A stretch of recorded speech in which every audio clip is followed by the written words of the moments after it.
Praise the lord, shalom everyone. प्रभु का धन्यवाद देते हैं। एक बार फिर से आपके सम्मुख आने का परमेश्वर ने अवसर प्रदान किया कि हम डिवाइन ग्रेस फेलोशिप के मिनिस्ट्री के द्वारा आपकी सेवा कर पा रहे हैं।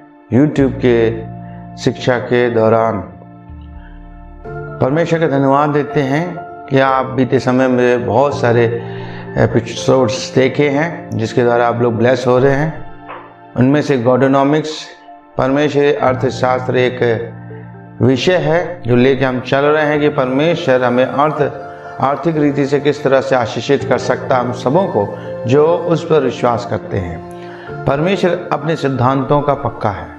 सो हम लोग बीज के विषय में सीख रहे थे पिछले समय, और हमने देखा all you need is in your seed. जो कुछ भी आपको चाहिए वो आपके बीज में है। वो दशवांश भेंट में नहीं है। दशवांश भेंट परमेश्वर का है, लेकिन बीज जो आपका 90% बच जाता उसमें से आपको देना है, बोना है। बीज जितना हम बोएंगे उतनी हमें आशीष मिलेगी, बढ़ोतरी हमारी होगी। हालेलुया। सो 7 कुंजियों को देखेंगे बीज बोने के दौरान हमें किस तरह से चाबी लगाना है ताकि हम अपनी फसल को पा सकें। 7 कीज टू योर हार्वेस्ट। आपकी फसल के लिए 7 कुंजियां। पहले हम देखेंगे यूहन्ना 12 अध्याय से। यूहन्ना 12 अध्याय खोल लें हम सब, क्योंकि ये शिक्षा का समय है तो हम अपनी बाइबल को लेके जब बैठेंगे तो ज़्यादा अच्छा हमें समझ में आएगा। यूहन्ना 12 अध्याय उसका 24 वचन में पढ़ूंगा आपके सम्मुख। इसमें इस प्रकार से लिखा है, मैं तुमसे सच सच कहता हूं कि जब तक गेहूं का दाना भूमि में पड़कर मर नहीं जाता वो अकेला रहता है, परंतु यदि मर जाता है तो बहुत फल लाता है। पहला पॉइंट कुंजी का ये है, the seed must be planted to produce harvest.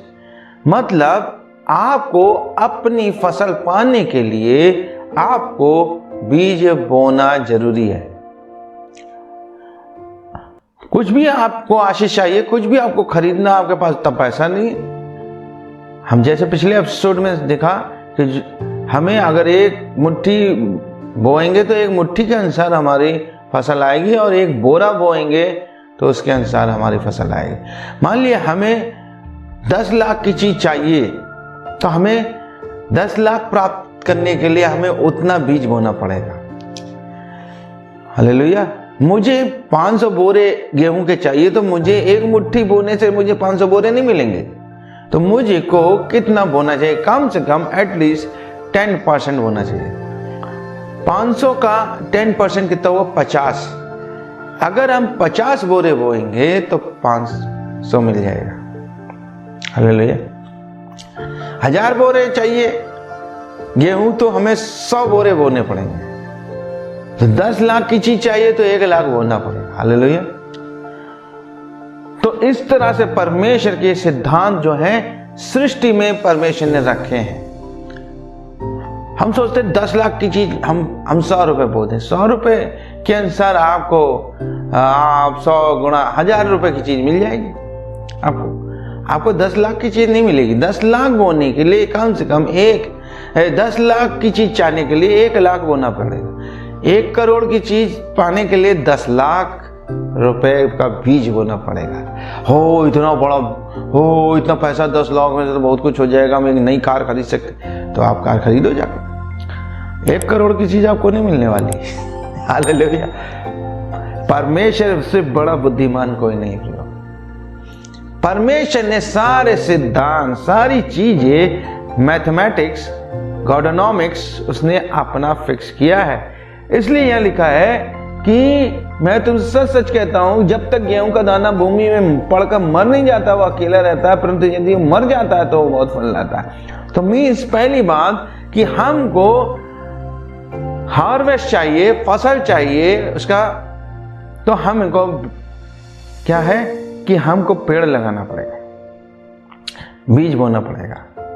बीज बोने के लिए पेड़ लगाना पड़ेगा। हालेलुया। कि सीड हमें बोना पड़ेगा। सीड बोना पड़ेगा बोना जरूरी है। दूसरी कुंजी क्या है? The seed must B rendered useless, मतलब इसी में लिखा है जब तक बीज, क्या लिखा है, गेहूं का दाना भूमि में पड़कर मर नहीं जाता, वो अकेला रहता, उसको क्या करना है? मरने के लिए, सड़ने के लिए छोड़ देना है भूमि में। आपने बीज बोना, पहली बात तो, पहली कुंजी बीज बोना है। अब बीज को छोड़ देना है सड़ने के लिए, गलने के लिए भूमि के अंदर। आप रोज उसको खोद खोद के देखोगे, फसल आ रही, तो वो बीज की वजह खराब हो जाएगा, वो नहीं निकल के आएगा। उसको बीज बो दिया, उसको भूल जाओ, कुछ दिन के लिए भूल जाओ, छोड़ दो, वो सड़ रहा है, अभी अंदर गल रहा है। पैसा आपने बोया किसी मिनिस्ट्री में, आप भूल जाओ, फिर कुछ दिनों बाद उस पे काम करना है, वो हम बताते भी। हालेलुया। दूसरा पॉइंट है कि हमको बीज को सड़ने के लिए छोड़ देना है, उसको यूजलेस होने के लिए छोड़ देना है, उसको सड़ जाने दो, उसको गल जाने दो भूमि के अंदर, उसको बार बार खोद के देखो नहीं। तीसरी कुंजी हम देखेंगे, plant what you expect to harvest. उत्पत्ति 1:12 में लिखा है हर एक जाति के बीज उसी में थे। आपको कौन सी चीज चाहिए आपके बीज में, आपको मालूम होना चाहिए। मैं 10,000 रुपए बो रहा हूं तो उसमें कौन सी फसल में के लिए मैं बो रहा हूं, वो फसल क्या है इसके अंदर छिपी। मैं इसलिए बो रहा हूं कि मुझको कार खरीदनी है, मुझको और कुछ बड़ी चीज लेनी, मेरे पास पैसा नहीं, लेकिन मैं बीज बोता हूँ विश्वास के साथ। हालेलुया। परमेश्वर मुझको मुहैया कराएगा, इतना पैसा उपलब्ध कराएगा कि मैं एक नई कार खरीद सकता हूँ, या और कुछ उसके लैपटॉप खरीद सकता हूँ, कोई भी चीज मान लीजिए। या हमने 10 लाख रुपए चाहिए, मैंने 1 लाख बोया, क्योंकि मुझे एक अच्छी कार खरीदनी है, छोटी मोटी नहीं, अच्छी कार खरीदनी। मैं 1 करोड़ के लिए 10 लाख बोया, मुझे 1 करोड़ के लिए बहुत बड़ा फ्लैट खरीदना, मेरे पास पैसा नहीं है। परमेश्वर उपाय करेगा, परमेश्वर कुछ ना कुछ करेगा, क्योंकि परमेश्वर बीज बोने वाले को बीज और खाने को रोटी देता है। हालेलुया। बीज बोने वाले को बीज देता है। तो क्या परमेश्वर कह रहा है? तीसरी बात क्या कह रहा है? आप क्या एक्सपेक्ट करते हो फसल को, क्या आशा रखते हो, आपको उस सोच से आपको बीज बोना है। चौथी कुंजी क्या है? The size of your harvest is established by the amount of seed you so. आपकी फसल का जो साइज है, आकार है, वो आपके बीज बोने के मात्रा पे निर्भर करता है। आप अपने बीज बोने की मात्रा को देखो। जैसे मैंने बताया, 1 मुट्ठी बोया या आपने 1 बोरा, मात्रा देखो, कितना ज्यादा बोया, कितना कम बोया। बाइबल क्या कहती है? 2 कुरिन्थियों 9:6 मैं आपके सम्मुख पढ़ूंगा। 2 कुरिन्थियों 9 अध्याय उसका 6 वचन में ऐसा इस प्रकार से लिखा है कि अब मैं ये कहता हूं कि जो थोड़ा बोएगा वो थोड़ा ही काटेगा, जो अधिक बोएगा वो अधिक काटेगा। हालेलुया। थोड़ा बोएगा वो थोड़ा ही काटेगा, जो अधिक बोएगा वो अधिक काटेगा। तो भाई आप ये तो आप भी जानते हो, है ना? बीज जितना साइज का बोएंगे उतना ही निकलेगा फसल। हालेलुया। सो ये पैसों के क्षेत्र में भी वही है। आप अधिक बोने वाले हो, परमेश्वर आपको अधिक धनवान बनाता जाएगा। हालेलुया। आपके सारी जरूरतों को पूरा करता जाएगा। महंगी से महंगी चीज आप खरीद पाएंगे, योग बनाएगा परमेश्वर। 5वीं कुंजी देखेंगे, plant in good moist ground, seed must have good soil for results. परमेश्वर का वचन कहता है, मत्ती 13 अध्याय में निकालेंगे, मत्ती 13 अध्याय मेरे साथ पढ़े।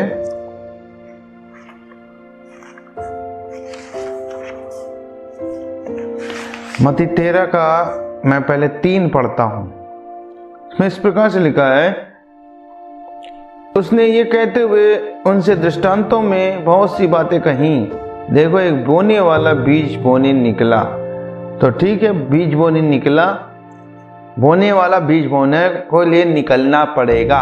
अगर आप बीज बोने वाले हैं, आपको निकलना पड़ेगा कि किस ग्राउंड में बोना है। सब जगह नहीं बोना। देखा, कुछ भूमि के किनारे, कुछ झाड़ी में, कुछ पथरीली भूमि में, कुछ अच्छी भूमि में गिरे। तो आपका बीज आप क्यों नहीं सारा बीज अच्छी भूमि में गिराते? पथरीली में क्यों गिरा दिया? कुछ बंजर भूमि में क्यों बो दिया? पथरीली में क्यों बो दिया? झाड़ में क्यों बो दिया? तो इसमें मत्ती 13 अध्याय में लिखा है सारी भूमि के विषय में। तो परमेश्वर क्या कह रहा है कि हम बीज बोने वाले, हम निकलें, और निकलते समय हम ध्यान रखें हम कहां बोने जा रहे हैं। बोने में बहुत बुद्धिमानी का इस्तेमाल करना पड़ेगा। आप बो कहां रहे हो? मत्ती 13:8 में क्या लिखा है? परंतु कुछ बीज अच्छी भूमि पर गिरे और फल लाए, कोई 100 गुना, कोई 60 गुना, कोई 30 गुना। देखिए, अच्छी भूमि 3 प्रकार की है।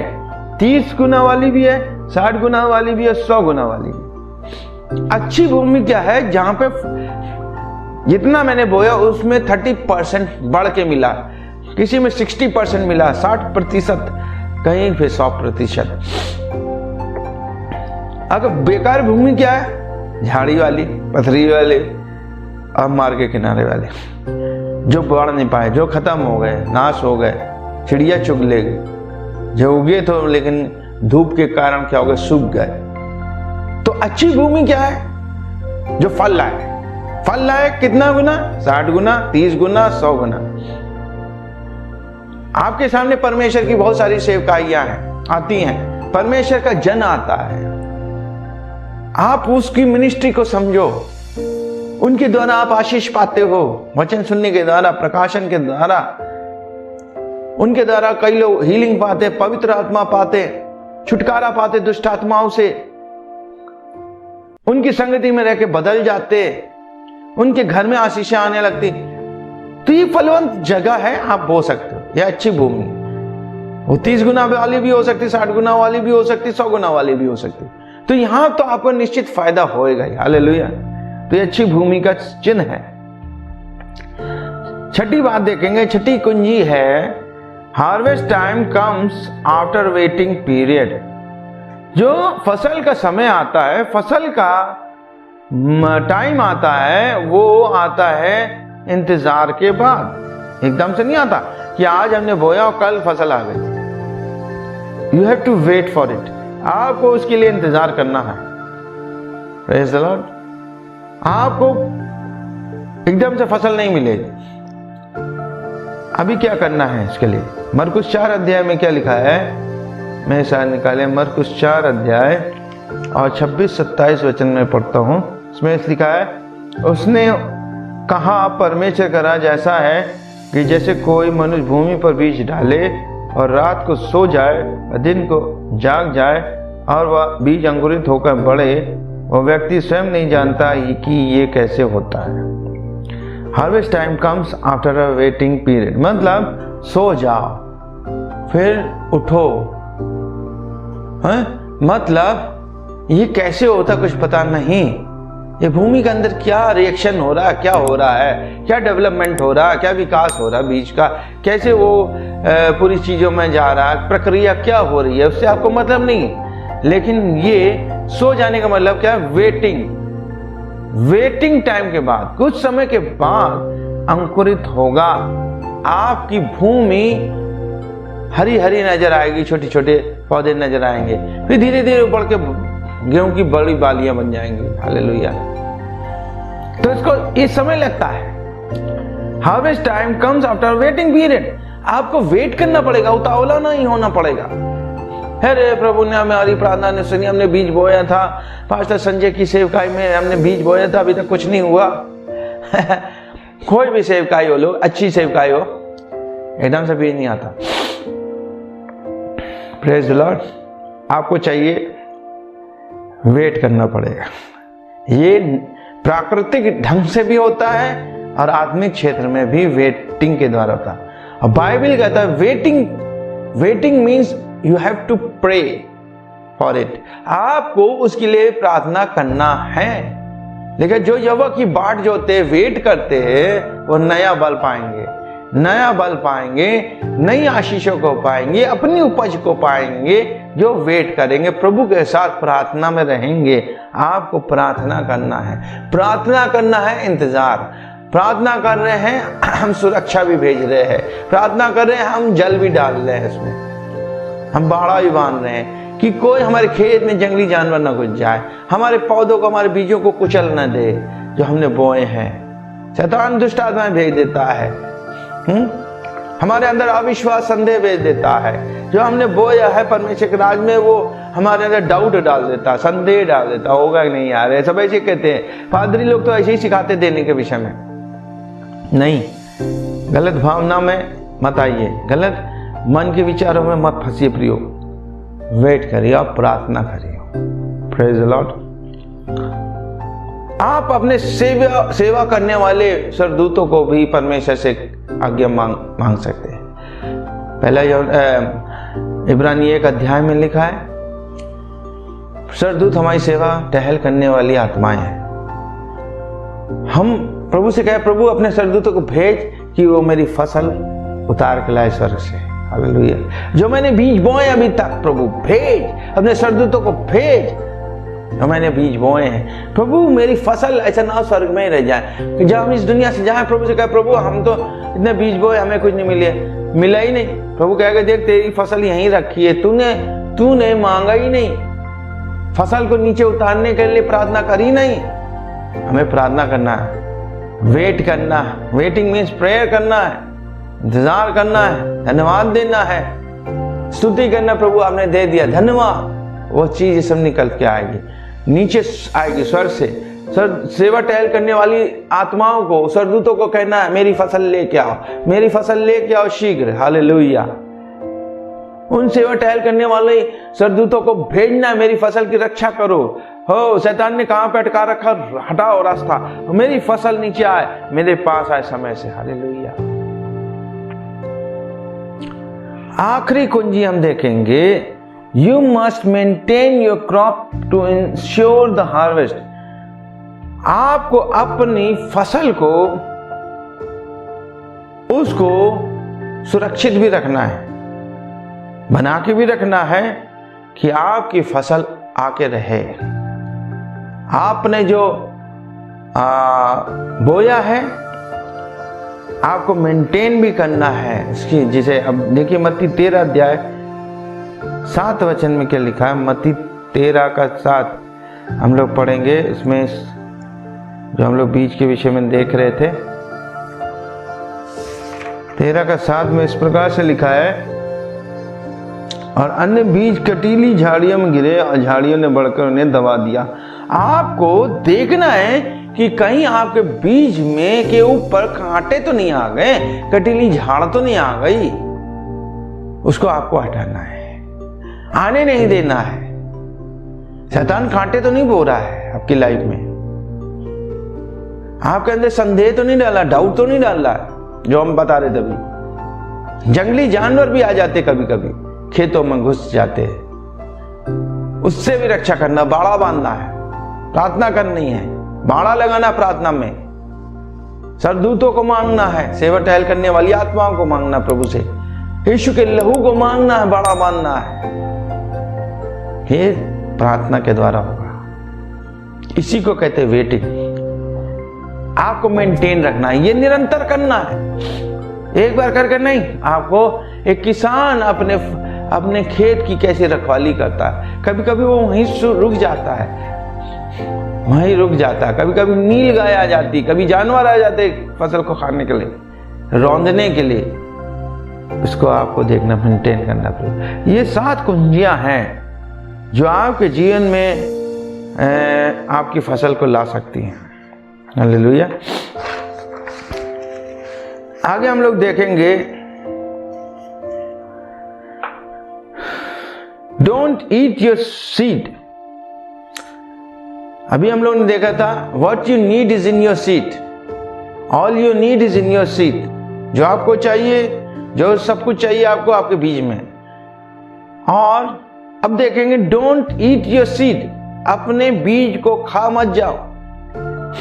हर एक किसान अगली फसल के लिए कुछ बीज, कुछ गेहूं, कुछ अनाज जो बोता है उसका कुछ भाग अलग रख लेता है, उसको खाता नहीं है, अगली बार के लिए बोने के लिए रखता है। ज्यादातर लोग जो मसीह समाज में हैं इस बात को नहीं जानते हैं। उनके जितना पैसा मिलता है सब खा पी के बराबर कर देते। दसवां दे दिया, जो 90% बचा है उसका सब उसने उड़ा बिछा दिया, कहीं बोते नहीं, कुछ करते नहीं, इसलिए उनका रेगुलर चीज होती नहीं उनकी लाइफ में। उनका आर्थिक जरूरतें कहीं से पूरी नहीं होती हैं और फाइनली वो बहुत परेशानी में जीवन बिताते हैं। लिखा है कीप सोइंग योर सीड। हम देखेंगे सबोपदेशक 11 अध्याय,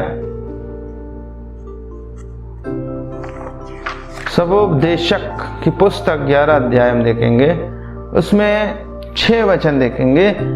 प्रातः काल को अपना बीज बो और संध्या समय भी अपने हाथ ढीले मत कर, क्योंकि तू नहीं जानता कि इस समय की या उस समय की बुआई सफल होगी अथवा दोनों समय की समान रूप से अच्छी होगी। तू नहीं जानता, इसलिए सुबह भी बो, शाम को भी बीज बो, जब मौका मिले बीज बो परमेश्वर के राज में। उससे क्या होगा, कौन सी बुआई काम आ जाएगी।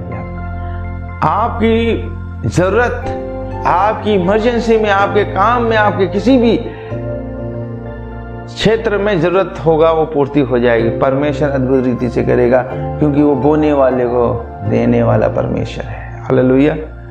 सो आइए हम देखेंगे कुछ 3 कुंजियों को और देखेंगे जिससे हमारी अलौकिक फसल आती है, सुपरनैचुरल हार्वेस्ट आती है।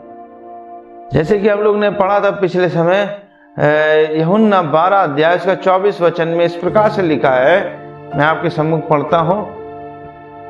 मैं तुमसे सच सच कहता हूं कि जब तक गेहूं का दाना भूमि में पड़कर मर नहीं जाता वह अकेला रहता है, परंतु यदि मर जाता है तो बहुत फल लाता है। Keys to the coming supernatural harvest, अलौकिक फसल आने की कुंजियां। पहली कुंजी क्या है? The harvest comes from the seed.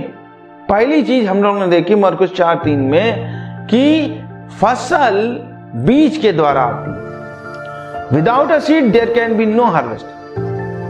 बीज के बिना कोई भी फसल नहीं होती।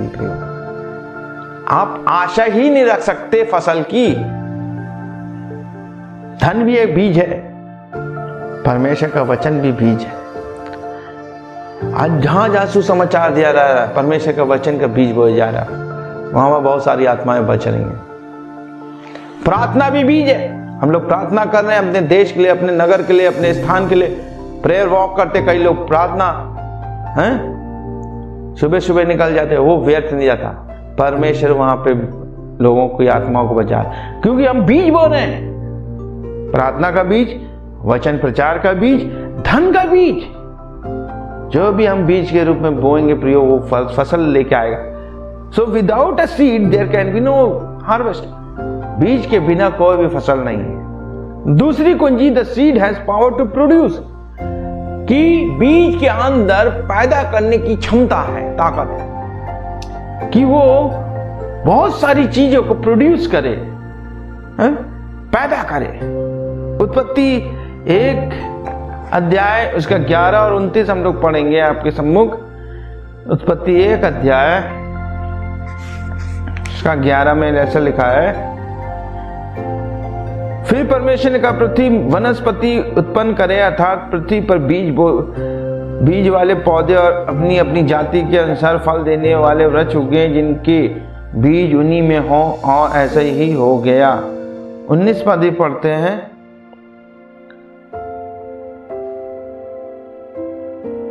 29 पद इसमें इस प्रकार से लिखा, फिर परमेश्वर ने कहा देखो मैंने समस्त पृथ्वी का प्रत्येक पौधा जो बीज उत्पन्न करता है तथा प्रत्येक पेड़ जिस पर बीज वाले फल होते हैं तुम्हें दिया है, सब तुम्हारे भोजन के लिए हो।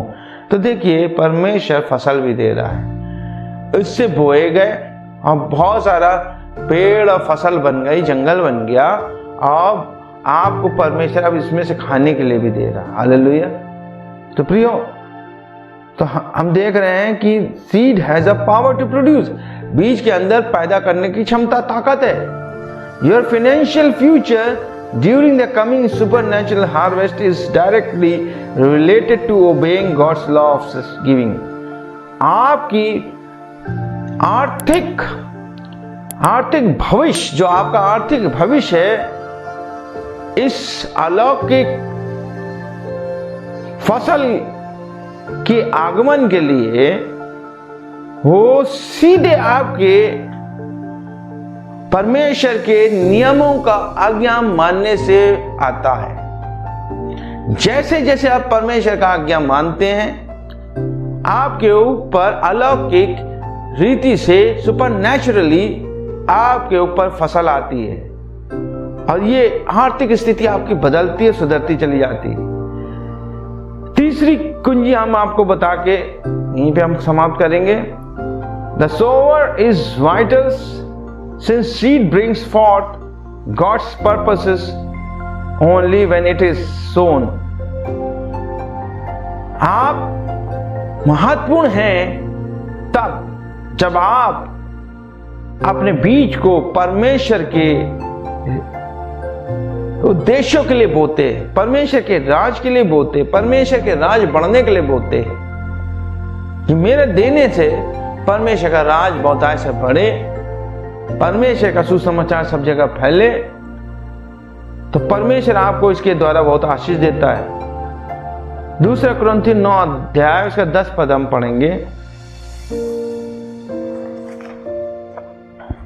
दूसरा कुरिन्थियों 9 अध्याय का 10 मैं आपके सम्मुख पढ़ता हूं। अब वो जो बोने वाले को बीज और भोजन के लिए रोटी देता है, बोने के लिए तुम्हें बीज देगा और तुम्हारे बीज को बढ़ाएगा और तुम्हारी धार्मिकता की फसल की वृद्धि करेगा। क्या कह रहा है? अब वह जो बोने वाले को बीज और भोजन के लिए रोटी देता है, वो हमारे बीज को क्या करेगा? बढ़ाएगा और हमारी धार्मिकता की फसल की वृद्धि करेगा। हालेलुया। तो क्या है? God is not in the harvest giving business, he is in the seed giving business. तो परमेश्वर केवल फसल देने के व्यवसाय में नहीं है, बल्कि बीज देने के व्यवसाय में, कि आपको ज्यादा से ज्यादा बीज बोने सिखाए। वो बीज बोने वाले को बीज और खाने को भोजन देता है।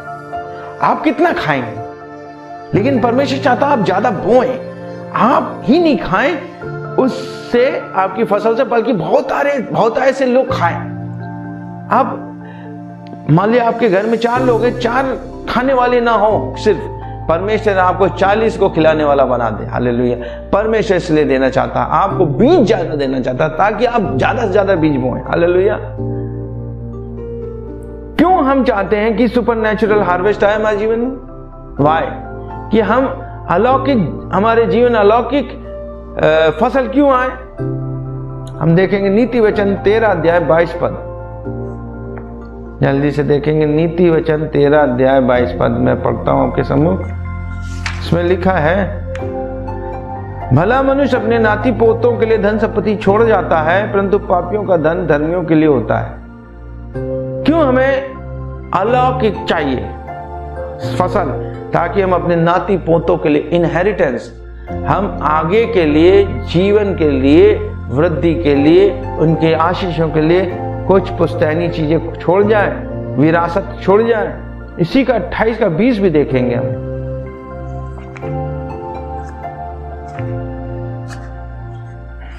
28 का 20 में निकालता हूं। लिखा है, विश्वास योग मनुष्य आशीषों की बहुतायत पाएगा, परंतु जो शीघ्र ही धनी बनना चाहता है वो दंड पाए बिना न रहेगा। विश्वास योग मनुष्य आशीषों की बहुतायत पाएगा। जो विश्वास योग्यता से काम करते हैं, थोड़े में खुश होकर काम करते हैं, परमेश्वर ने बहुतायत से बढ़ाता है। लेकिन बहुतायत से लोग क्या होते हैं, जल्दी धनी बनना चाहते हैं, तो लिखा है वो दंड पाए बिना नहीं रहेंगे।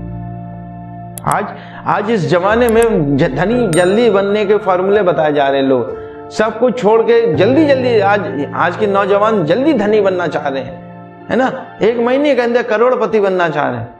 ये संभव नहीं प्रियो, ये गलत सैटेनिक है, वो शैतानी तंत्र है, उससे निकलिए।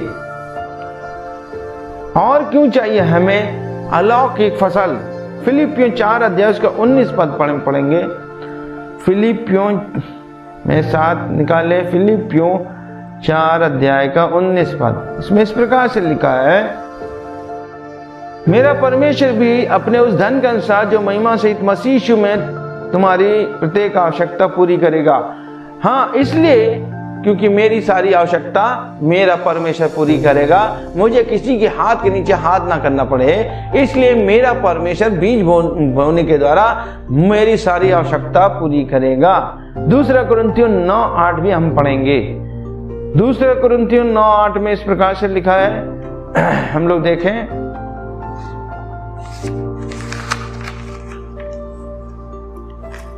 और परमेश्वर सब प्रकार का अनुग्रह तुम्हें बहुतायत से दे सकता है, जिससे कि तुम सदैव सब बातों में परिपूर्ण रहो और हर भले कार्य के लिए तुम्हारे पास भरपूरी से हो, कि मैं हर भला काम कर सकूं। कोई मुझसे कराना चाहे मेरे पास आए, मांगे भले काम के लिए, मैं जेब में पैसा होना चाहिए, अच्छा ये लीजिए, मेरी ओर से ये योगदान है। हालेलुया। तो हम भले काम के लिए योगदान दे सके, कार्य कर सके, हेल्प कर सके।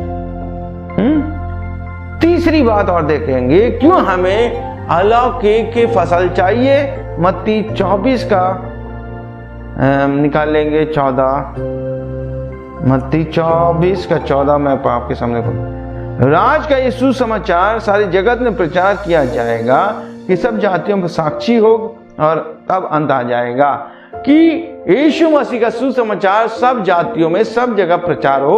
उसके लिए हम हमारा योगदान हमारे पैसे के रूप में हम दे पा रहे हैं। इससे क्या होगा कि ये अलौकिक फसल मुझे क्यों चाहिए? इसलिए चाहिए कि मुझे बहुतायत से फसल क्यों चाहिए?